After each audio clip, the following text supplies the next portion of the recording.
नमस्कार दोस्तों, स्वागत है आप सभी का एक बार फिर से मेरे चैनल सारिका की आवाज़ में। आज की कहानी का नाम है परमात्मा के रास्ते चलने वाले भक्तों को सताने का फल। यह कहानी दर्शाती है कि किस प्रकार एक युवा ने एक साधु को अपमानित किया और उसे क्या फल मिला। तो एक बार एक साधु वर्षा में भीगता हुआ प्रेम और मस्ती से चला जा रहा था कि उसने एक हलवाई की दुकान देखी जहाँ गर्म दूध उबल रहा था और दूसरी कढ़ाई में गर्मा गर्म जलेबियां बन रही थीं। साधु कुछ क्षणों के लिए ठिठका, भट्टी से हाथ सेकने और दुकान को गौर से देखने लगा, लेकिन पैसे नहीं थे, इसलिए चलने लगा।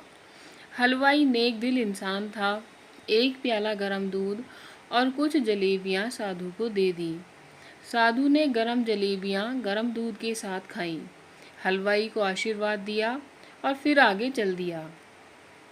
वो फिर एक नए जोश से बारिश के गंदले पानी के छींटे उड़ाता चला जा रहा था, क्योंकि वह साधु तो भगवान के भक्ति के रस में लीन था। तो एक युवा नवविवाहिता जोड़ा भी वर्षा के जल से बचता बचाता उसके पीछे चल रहा था, पर वह इस बात से बेखबर था। मस्ती में आकर साधु ने बारिश के गंदले पानी में जोर से लात मारी। बारिश का पानी उड़ता हुआ सीधा पीछे आने वाली युवती के कपड़ों पर पड़ा और उसके कीमती कपड़े कीचड़ से लथपथ हो गए। और ये बात साधु को नहीं पता थी कि उसकी लात कीचड़ में पड़ने से उस युवती के कपड़े खराब हो गए हैं। तो उसके युवा पति को गुस्सा आ गया। वह आस्तीन चढ़ाकर आगे बढ़ा और साधु को पकड़कर बोला, अंधा है, तुमको नजर नहीं आता? तेरी हरकत से मेरी पत्नी के कपड़े कीचड़ से भर गए हैं। साधु हक्का बक्का सा खड़ा रहा और युवक का गुस्सा बढ़ रहा था। महिला ने आगे बढ़कर युवा के हाथों से साधु को छुड़ाना भी चाहा, लेकिन पीछे हट गई, क्योंकि उसके पति का गुस्सा चरम सीमा पर था। राह चलते लोग भी देख रहे थे, लेकिन युवक के गुस्से को देखकर आगे कोई भी नहीं बढ़ा। जवानी के नशे में चूर इस युवक ने एक जोरदार थप्पड़ साधु के चेहरे पर जड़ दिया। बूढ़ा साधु लड़खड़ाता हुआ कीचड़ में जा गिरा। युवक मुस्कुराते हुए वहां से चल दिया, क्योंकि उसे अपनी जवानी का नशा इतना ज्यादा था कि उसे नहीं समझ में आया कि उसने क्या कर दिया। बूढ़े साधु ने आकाश की ओर देखा और बोला, वाह रे मेरे प्रभु, कभी गरम दूध जलेबियां और कभी गरम थप्पड़, लेकिन जो तू चाहे मुझे भी वही पसंद है। यह कहता हुआ वह एक बार फिर अपने रास्ते पर चल दिया। दूसरी ओर वह युवा जोड़ा अपने घर के सामने पहुंचकर रुका। युवक अपनी जेब से चाबी निकालकर अपनी पत्नी से हंसी मजाक करते हुए घर की सीढ़ियां चढ़ रहा था कि बारिश के कारण सीढ़ियों पर हुई फिसलन के कारण लुढ़क गया और सीढ़ियों से नीचे गिरने लगा। कई लोग तुरंत सहायता के लिए आए, लेकिन युवक का सिर फट गया और ज़्यादा खून बह जाने के कारण कुछ ही देर में युवक की मौत हो गई।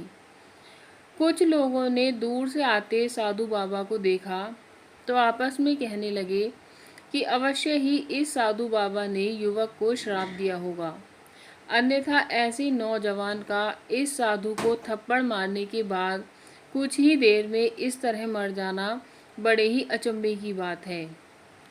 तो ये बात लोगों को तो समझ में आ रही थी कि साधु का अपमान करने की वजह से ही उसके साथ ऐसा हुआ है।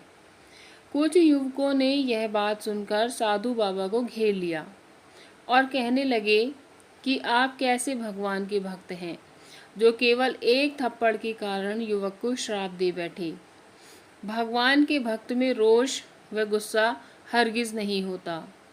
साधु बाबा बोले कि भगवान की कसम, मैंने इस युवक को श्राप नहीं दिया। अगर आपने श्राप नहीं दिया तो ऐसा नौजवान युवक सीढ़ियों से गिरकर कैसे मर गया? क्योंकि सभी लोगों के मन में यही शंका थी कि साधु बाबा का अपमान करने के कारण ही साधु बाबा ने उसको श्राप दिया और वह लड़के के साथ ये घटना हुई। तब साधु बाबा ने दर्शकों से सवाल किया कि आप में से कोई इस सब घटना का चश्मदीद गवाह है? एक युवक ने कहा, हाँ, मैं इस सब घटना का चश्मदीद गवाह हूँ। साधु ने अगला सवाल किया, मेरे कदमों से जो कीचड़ उछला था, क्या उसने युवा के कपड़ों को दागी किया था, यानी कि गंदा किया था? तो युवा बोला कि नहीं, लेकिन महिला के कपड़े जरूर खराब हुए थे। साधु ने पूछा कि फिर युवक ने मुझे क्यों मारा? तो वो युवा बोला कि क्योंकि वह युवा इस महिला का पति था और यह बर्दाश्त नहीं कर सका कि कोई उसकी पत्नी के कपड़ों को गंदा करे, इसलिए उस युवक ने आपको मारा। युवा की बात सुनकर साधु बाबा ने एक जोरदार ठहाका लगाया और बोला, मैंने श्राप कभी किसी को नहीं दिया, लेकिन कोई है जो मुझसे प्रेम रखता है, अगर उसका प्रिय सहन नहीं कर सका तो मेरे प्रिय यानी कि भगवान को कैसे बर्दाश्त होगा कि कोई मुझे मारे। और वो मेरा प्रिय इतना शक्तिशाली है कि दुनिया का बड़े से बड़ा राजा भी उसकी लाठी से डरता है। और ये सच बात है कि भगवान की लाठी में आवाज़ नहीं होती, पर पड़ती बहुत ज़ोर की है। तो ये सच ही है कि उस परमात्मा की लाठी दिखती नहीं और आवाज़ भी नहीं करती, लेकिन पड़ती है तो बहुत दर्द देती है। तो दोस्तों, हमारे ही कर्म हमें उसकी लाठी से बचाते हैं। बस हमें अपने कर्म अच्छे रखने चाहिए, जिससे कि किसी को हमारे कर्मों के द्वारा कोई नुकसान ना हो। तो ये थी आज की कहानी। आपको कैसी लगी मुझे कमेंट करके ज़रूर बताइएगा। मिलते हैं अब अगली कहानी में, तब तक के लिए take care and bye bye दोस्तों।